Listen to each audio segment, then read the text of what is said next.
Unfortunately, this government has not been able to add one single drop of oil or gas, cubic meter of gas, to what they inherited from us.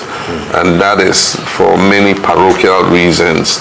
You know, the producers in the oil and gas sector have not been happy. Some have been hounded out. He and I went to Cote d'Ivoire for many years, went and invested there and came up with the Baleine field. And that has been at the expense of what they were doing in Ghana, you know. We tied down tallow in litigation over tax, which I thought we could have sat across the table and discussed amicably. Unfortunately, we lost the arbitration and were thrown out. And there are two other aspects of that tax issue that we need to sit with them. And if we can negotiate and agree a mutual agreement, then I think that would be the better option to take. And to encourage as many players in our oil and gas sector as possible. I was vice president at the time.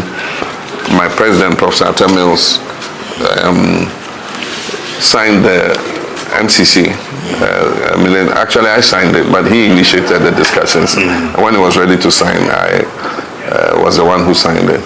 And it was meant to improve and make Ghana the most efficient producer of electricity in Africa and become a major hub for electricity exports.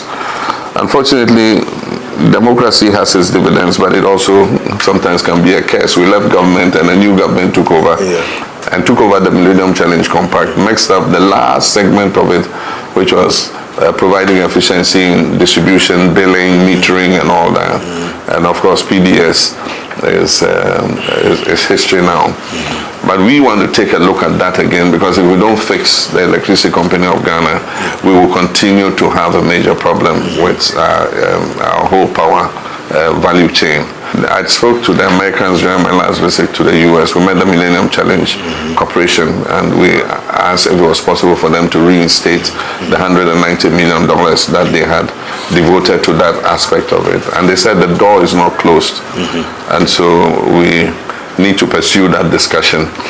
Or if we don't have access to the 190 million, if the World Bank can support us, you know, to be able to finish that aspect of it, so that we can reduce the losses, you know, where it has to do with the IPPs. But in the meantime, what we want to do is to restore some transparency in the system, restore the cash waterfall mechanism, so that we stabilize the situation until we're able to carry out all the reforms in that sector. The cocoa sector was doing very well. Unfortunately, I think the new management that was put in by this government has not been as good, and so we've seen a collapse in cocoa production. Part of it is due to climate change, but part of it is also that the farmers do not receive a fair price for their product, because if the farmers receive a fair price and they have a good income flow from cocoa, they're not going to sell their cocoa farm to somebody to come and cut down the trees and exploit and explore for gold. So those are all things we want to see, what reforms we bring into the cocoa sector to cut the size of this humongous state enterprise called Cocoa Board that spends 3.4 billion CDs on itself every year.